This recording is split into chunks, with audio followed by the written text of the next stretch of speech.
सावधान क्राइम से की एक नई कहानी के साथ मैं हूं संयुक्ता। आज की कहानी तार तार होते रिश्तों के चक्रव्यूह में फंसे एक ऐसे परिवार की जिसे खुद अपने ही परिवार में रहने वालों ने तहस नहस कर दिया। जब हम किसी समस्या में फंस जाते हैं तो कई बार ऐसा होता है कि बिना सोचे समझे हम एक ऐसे रास्ते को अपनाते हैं जिस पर बिछी होती है मौत। आइए जुड़ते हैं एक ऐसी ही दिल दहला देने वाली कहानी से, सोचने पर मजबूर कर देने वाली कहानी से।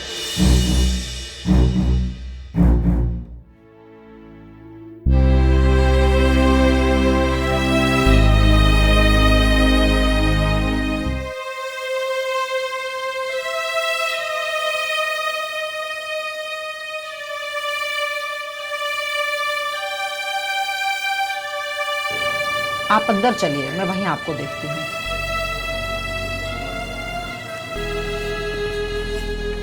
आप यहीं बैठिए, मैं देखती हूँ। जी मैडम।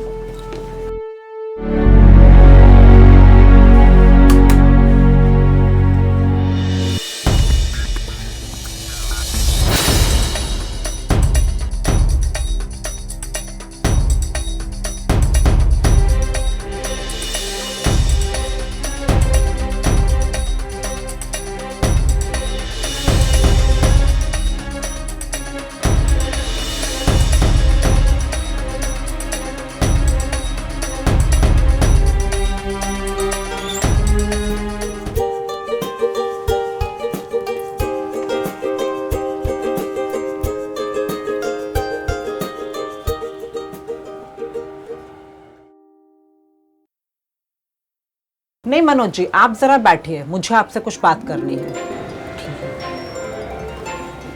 तुम घर चलो, मैं आता हूँ।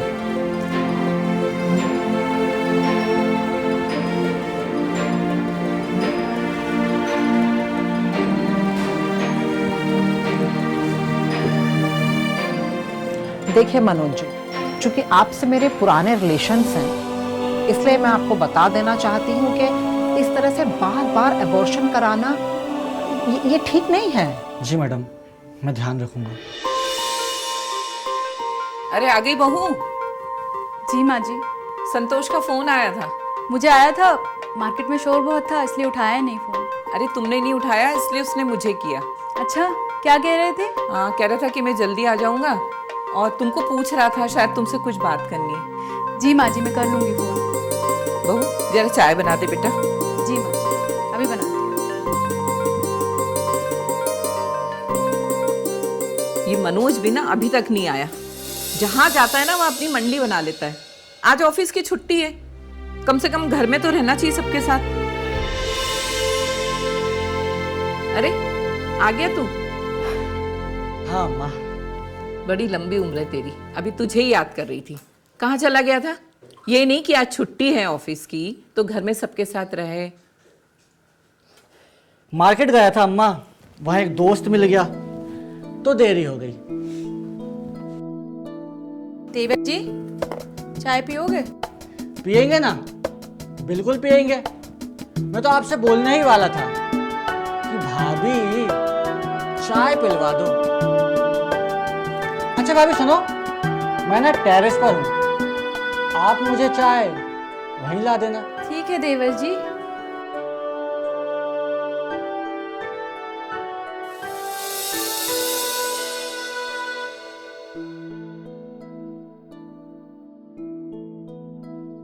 आओ मेरी जान कमला।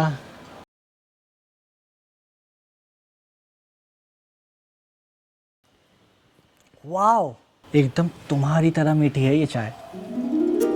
अरे क्या हुआ, नाराज हो? क्या नाराज हो? मनोज, तुमसे कितनी बार कहा है मैंने कि सेक्स करते टाइम कॉन्डोम यूज किया करो, लेकिन तुम हो अपनी हरकतों से बाज ही नहीं आते। तुम्हें पता है ना इसकी वजह से मैं कितनी बार अबॉर्शन करा चुकी हूँ। इससे मेरी हेल्थ पे असर पड़ता है, समझते क्यों नहीं हो तुम? सॉरी ना, आइंदा ऐसा नहीं होगा। पर इसमें मेरी क्या गलती है? तुम हो ही बला की खूबसूरत। तुमसे लिपटने के बाद मुझे होश ही कहाँ रहता है कमला। छोड़ो मुझे, पागल हो गए हो तुम। रोज रोज के नाटक हैं तुम्हारे। अगर तुम्हारे भाई बाहर नहीं होते ना, क्या मुझे शारीरिक सुख दे पाते तो मैं तुम्हारे साथ कभी नाजायज संबंध नहीं बनाती। एक मैं हूं कि तुम्हारे लिए बिछ जाती हूँ, कुछ भी करने को तैयार रहती हूँ, और तुम जरा सा मेरा ख्याल नहीं रख सकते। वैसे ना अच्छा ही है कि भाई सेक्स करने लायक नहीं है, वरना क्या हम दोनों इस भरी जवानी का गर्मा गर्म ये लुत्फ उठा पाते हैं? कोई देख लेगा, क्या कर रहे हो? आज तक तो किसी ने नहीं देखा, अब क्या देखेगा? अच्छा सुनो तो, वो डॉक्टर ने क्या कहा? कुछ खास नहीं, बोल रही थी कि दूसरी ले आओ। क्यों? तुम ना मार डालूंगी तुम्हें। तुम जानते नहीं हो, जितना मैं ऊपर हूँ ना उतनी अंदर भी हूँ। आइंदा बोलो ना तो जान से मार दूंगी मैं। अच्छा चले बिस्तर पे, सभी बहुत के लग गए। अरे सुनो तो सही, आज ही अबॉर्शन हुआ है मेरा, तुम ही तो लेके आए हो। 2-3 दिन का ब्रेक लेते हैं प्लीज। और यहाँ तक ना तुमने प्रॉमिस किया है कि अगली बार कॉन्डम यूज करोगे। प्रॉमिस किया है, वादा। आग पेट की हो या जिस्म की, आग दोनों ही तरह की सब कुछ जलाकर राख कर देती है। जब भयानक कामग्नि भड़कती है तो इंसान अच्छे बुरे, सही गलत, छोटे बड़े, ऊंच नीच सारे फर्क भूल जाता है। तब याद रहता है तो सिर्फ जिस्म का सुख। कमला और मनोज भी तमाम सामाजिक बंधनों को ताक पर रखकर देह सुख की भड़कती अग्नि में इस तरह से घिर गए थे कि सब कुछ जलना तो तय था। और इस आग में कौन कौन और कब कब जलने वाला था, इसका जवाब तो भविष्य की गर्भ में छुपा था। और फिर एक दिन भगवान की कृपा है कि सब कुछ अच्छा चल रहा है। बस इतनी इच्छा है कि तेरे भी हाथ जल्दी से पीले कर दूं। अम्मा अभी मेरी उम्र ही क्या है, अभी तो मेरे खेलने कूदने के दिन हैं। आप कहाँ मुझे शादी वादी के चक्कर में फंसा रही हैं? क्या बातें हो रही हैं दोनों माँ बेटे में? अरे बहू, मैं सोच रही थी कि इसकी भी गृहस्थी बसा दूं ताकि छोटी बहू जल्दी से घर आ जाए और मैं गंगा नहा लूं। अरे वाह अम्मा, आपने तो मेरे मुंह की बात छीन ली। देवर जी की लगाम कसनी चाहिए। क्यों देवर जी, इनकी भी शादी करा देते हैं, इन पे भी तो लगाम लग जाएगी और मुझे भी तो जेठानी का सुख मिले। क्यों? पर देखो ना बहू, ये तो मना कर रहा है और कह रहा है कि अम्मा मुझे कहाँ फंसा रही हो शादी के चक्कर में। भाभी आप भी ना कहाँ अम्मा की बातों में आ रही हो? अरे देवर जी कर लीजिए शादी, सही मौका है, बता रही हूँ आपको। अम्मा मुझे बहुत देर हो रही है, मैं निकलता हूँ। Thank you. अम्मा मेरी बात सुनो, आप कुछ हो ना हो देवरानी में अपनी पसंद की लाऊंगी, सुन लो आप। हाँ हाँ, तुम बिल्कुल ठीक कह रही हो, तुम्ही को तो साथ रहना है इसके। मेरा क्या है, मैं तो आज मरी कल तीसरा दिन। तुमको ही तो इसको संभालना है। क्या अम्मा, आप भी ना कुछ भी बोलते हो। आपकी उम्र ही क्या है अभी, आपको ही सब देखना है, ठीक है? अच्छा अम्मा सुनो तो, एक लड़की है मेरी नज़र में, मेरी रिश्ते में, बहुत पढ़ी लिखी, संस्कारी, सुशील, बहुत अच्छे खानदान से है। आपको हो तो मैं बात चलाऊं? हाँ हाँ, शुभ काम में देरी क्यों। और है ना, मनोज को भी अच्छी तरीके से समझा देना और एक बार मनोज को वो लड़की से मिलवा देना। और संतोष का फोन आया क्या? हाँ माँ, आया था उनका फोन, हमेशा की तरह वही सब पुरानी बातें। छुट्टी नहीं मिल रही है, आने की कोशिश कर रहा हूँ, बिजी हूँ, कह रहे थे 3 दिन के लिए आऊँगा। अरे ये लड़का महीनों महीनों गायब रहता है। एक बार बाप बन जाए ना तो घर पे इसके पैर टिकेंगे। अम्मा घर पे रहेंगे, मेरे साथ रहेंगे, तब बाप बनेंगे ना।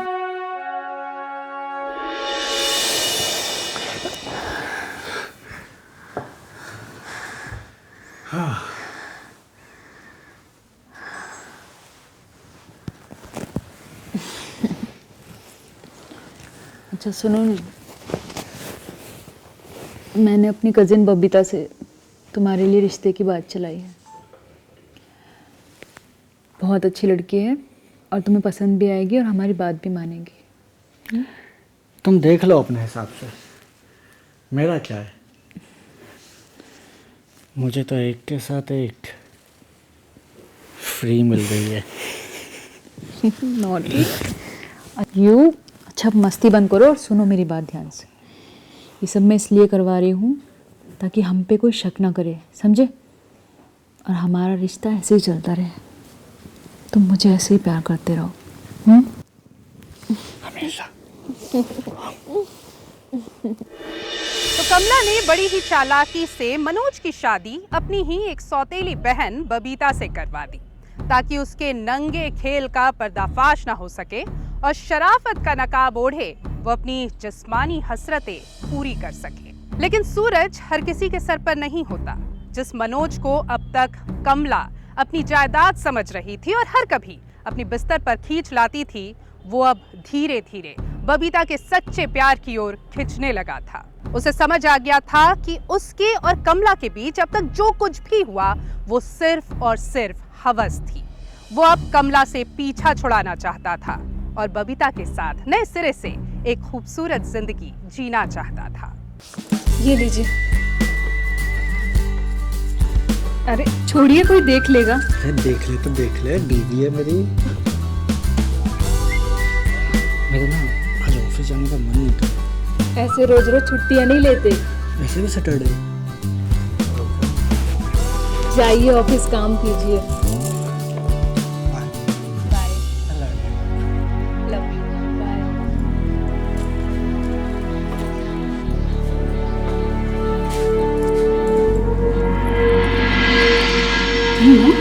मार डालूंगी तुम्हें। तुम जानते नहीं हो जितने मैं ऊपर हूँ ना उतने अंदर भी हूँ। आइंदा बोलो ना तो जान से मार दूंगी मैं।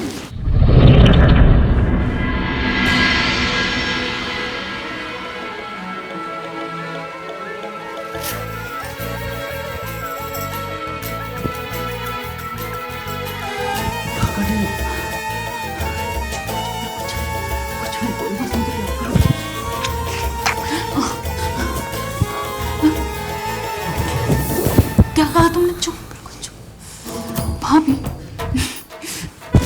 तुम्हारी समझे, बस प्यार करो।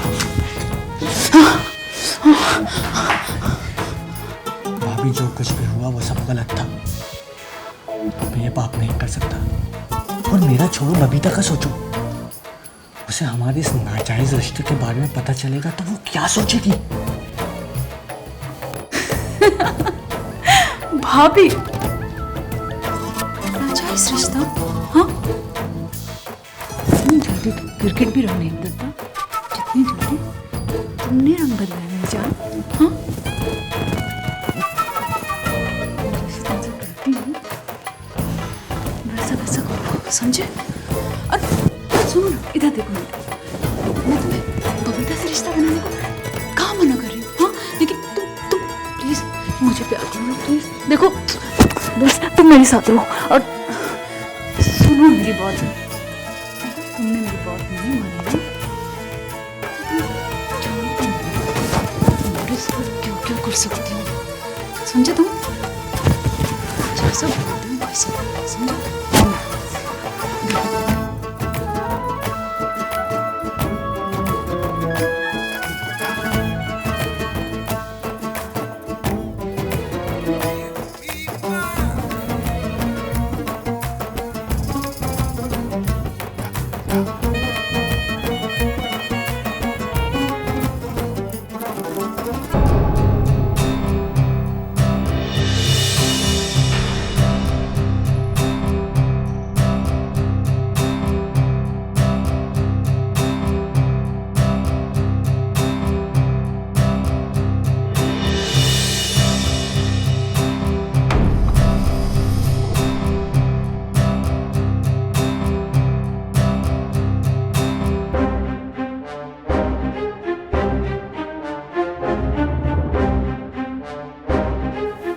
कमला, ये क्या नंगा नाच चल रहा है इस घर में? क्या हुआ अम्मा? इतने गुस्से में क्यों? तुझे शर्म नहीं आती अपने देवर के साथ मुंह काला करते हुए? क्या कह रही हो अम्मा? क्या हुआ? अरे तेरा देवर है वो छोटे भाई के बराबर है। अम्मा अम्मा शांत हो जाओ, गुस्सा क्यों कर रही हो? बताओ मुझे क्या हुआ है। अरे मैंने सब देखा है, अपनी आंखों से देखा है। औरत के नाम पे धब्बा है तू, धब्बा। ऐसी कलंकनी बहू मिली है मुझे, शर्म आती मुझे तुझ पे। शादीशुदा होके अपने देवर के साथ से कुकर्म कर रही है तू। ओ अम्मा, तुम्हें तो सब पता चल गया मेरे बारे में। अब क्या होगा मेरा? मेरी तो बदनामी होगी। अम्मा बहुत भोली हो। पता है तुम्हारा बेटा जो बाहर रहता है, नामर्द है वो। हाँ नामर्द। इसीलिए मैंने सोचा कि नामर्द आदमी के मर्द भाई को अपने हुस्न के जाल में फंसा लूं और अपने जिस्म की गर्मी मिटा लूं, तो इसमें बुरा क्या है? तेरा ये असली रूप है ना, दिखाऊंगी सबको। कुछ नहीं कर पाएंगे हम। अब कहने सुनने को कुछ नहीं बाकी रहा। तेरी असलियत में लोगों के सामने लाऊंगी और बताऊंगी कितनी बड़ी डायन ही है। बेशरम औरत, तेरे मायके वालों को भी बताऊंगी। देखो अपनी लड़की को क्या गुल खिला रही है अपने देवर के साथ। शर्म आनी चाहिए तुझे, शर्म। बेशरम औरत। अरे अम्मा, अम्मा सुनो तो मेरी बात। क्या कहें कि अम्मा, अम्मा छोड़ूंगी नहीं मैं तेरे को। रुको तो सही। सीधा तो बताओगी ना किसी को? क्या हुआ? अम्मा, अम्मा, अम्मा क्या हुआ? अम्मा आके खोलो। अम्मा, अम्मा, अम्मा क्या हुआ अम्मा को? क्या हुआ? हाँ पता नहीं। अम्मा, सीढ़ी से गिरने की आवाज आ रही है। अम्मा, अम्मा नहीं रही। अम्मा, फोन लगा दूंगा डॉक्टर। नहीं लगा नहीं, रुको। डॉक्टर को फोन लगा के क्या करोगे तुम? पुलिस आएगी, अम्मा का चीर-फाड़ करेगी, पोस्टमार्टम होगा, अच्छा लगेगा क्या? छोड़ो ये सब और अपने भाई को कॉल करो। अब उन्हें मत बताना कि अम्मा नहीं रही। उनसे कहना कि अम्मा सीरियस है, वो तुरंत आ जाएंगे। सुना तुमने? फोन लगाओ भाई। हाँ भैया। अम्मा, भैया मेरे को बता दें क्या हो गया भैया? जल्दी आ जाओ, वो बहुत सीरियस है अम्मा।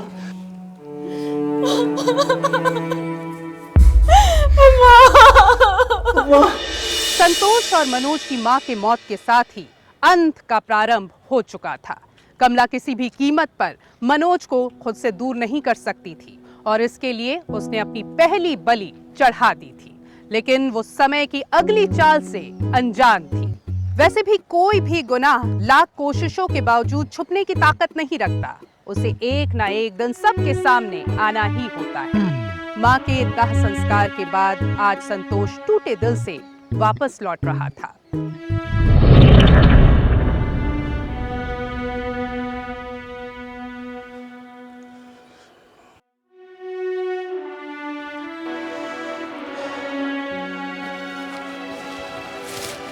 अच्छा मैं चलता हूँ।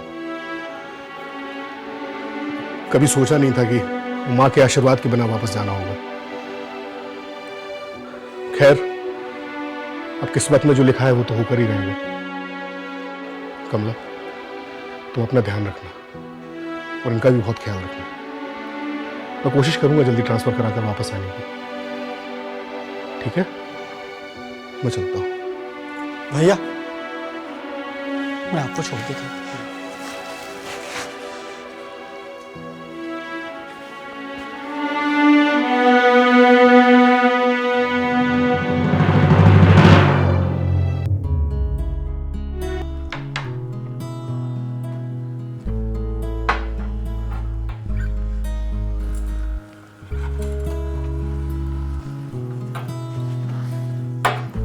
चाय। क्या हुआ आज? भाभी नीचे नहीं आई?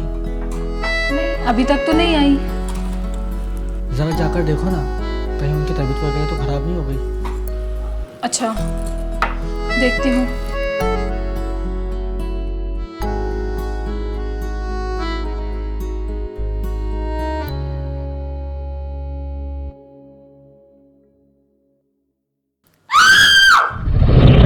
क्या हुआ?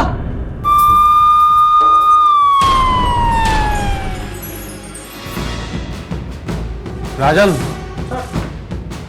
फोटोग्राफर को बुलाकर इस कमरे का हर एंगल से फोटोग्राफ निकलवाओ सर। और इस कमरे की अच्छी तरीके से तलाशी लो। जी सर। इस कमरे की हर चीज में एविडेंस है। Nobody should enter this home, okay? Sir. मैं नीचे फैमिली से पूछताछ करके आता हूँ, देखते हैं वो क्या बोलते हैं। सर। चलो।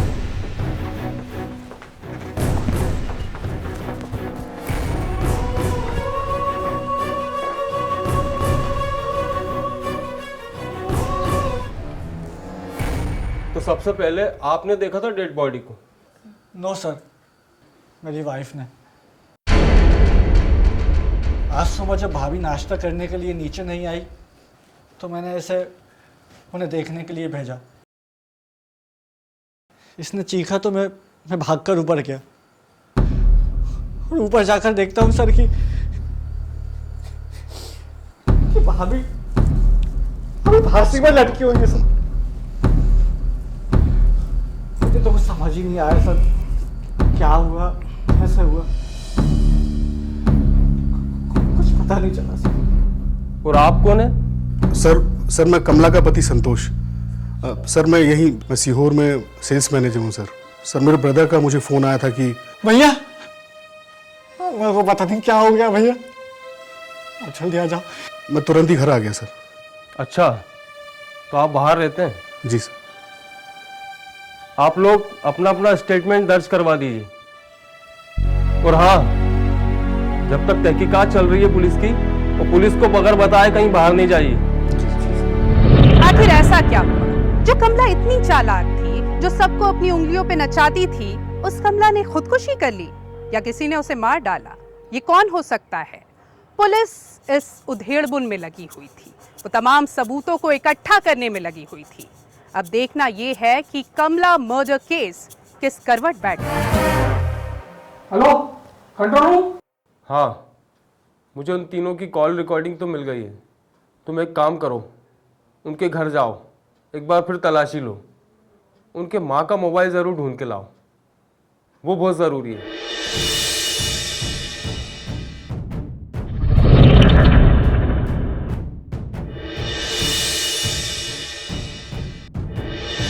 हाँ, यकीनन ये एक मर्डर केस है। बिल्कुल सर। कैसे उसको अपने पैरों से हटा सकती है? Yes sir. कोई कैसे पीछे से रस्सी को इतना टाइट बांध सकता? तो वो टेबल देखी थी? जी सर। इतनी भारी थी। कोई औरत कैसे उसको अपने पैरों से हटा सकती है? सर, उसकी जुबान भी बाहर नहीं निकली हुई थी और सर पैरों की नसों में कोई खिंचाव भी नहीं था। मुझे तो सर संघर्ष के निशान भी कहीं नजर नहीं आए। May I come in, sir? Yes. Sir ji, ये पोस्टमार्टम रिपोर्ट।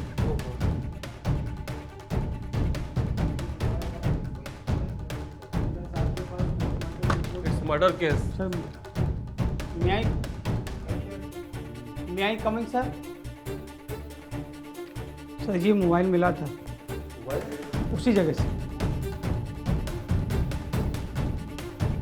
इसका लॉक तोड़वाओ और उसमें जितनी कॉल डिटेल हो वो निकलवाओ। यस तो कोई रिकॉर्डिंग वगैरह हो तो वो भी निकलवाओ। जी सर। Urgent, yes sir.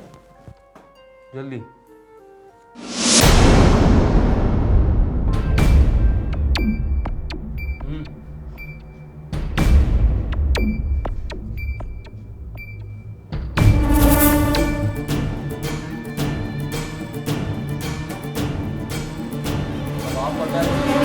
आप बताइए आप। अच्छा, ये सुनो। शर्म आनी चाहिए तुझे, शर्म, बेशरम औरत। अरे अम्मा, अम्मा सुनो तो मेरी बात। अरे बुढ़िया कहीं की। अम्मा, अम्मा, छोड़ूंगी नहीं मैं तेरे को। अरे अम्मा, अम्मा रुको तो सही। जिंदा बचोगी तो बताओगी ना किसी को? बताओगे जल्दी या मैं बताऊं? सर मैं बताता हूँ, सब कुछ बताता हूँ। उस दिन भाभी के ब्लैकमेल करने पर मुझे ना चाहते हुए भी उनके साथ सेक्स करना पड़ा। जब मैं कमरे से निकला तो मैंने अम्मा को देख लिया था, लेकिन मुझे लगा कि अम्मा ने हमें नहीं देखा। मुझे मालूम था कि अम्मा को भाभी ने ही धक्का दिया है, लेकिन मैं भाभी का इतना भयानक रूप देख के डर गया था सर, इसलिए मैं खामोश ही रहा। बताता भी तो किसे बताता, क्या बताता? बताने को कुछ बचा ही नहीं था सर। मुझे घुटन होने लगी थी, दम घुट रहा था मेरा।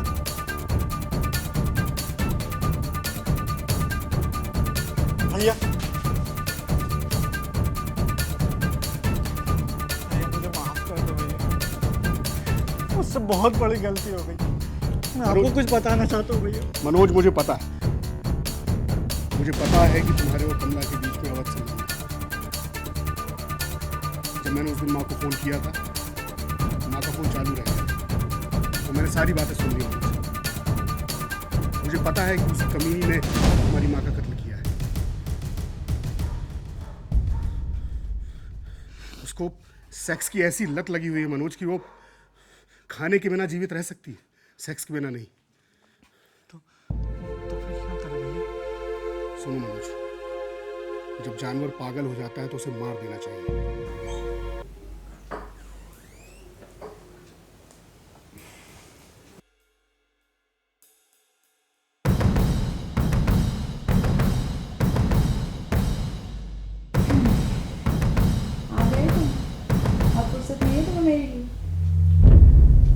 सही समय का इंतजार कर रहा था।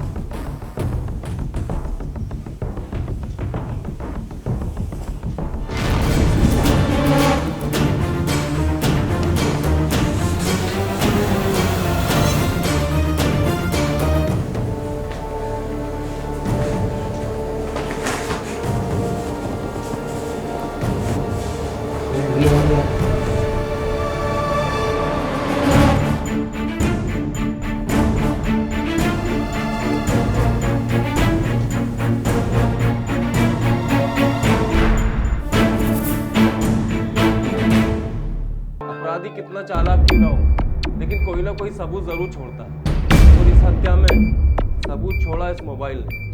राजन, हालात में डालो इन्हें, दोनों को ले जाओ।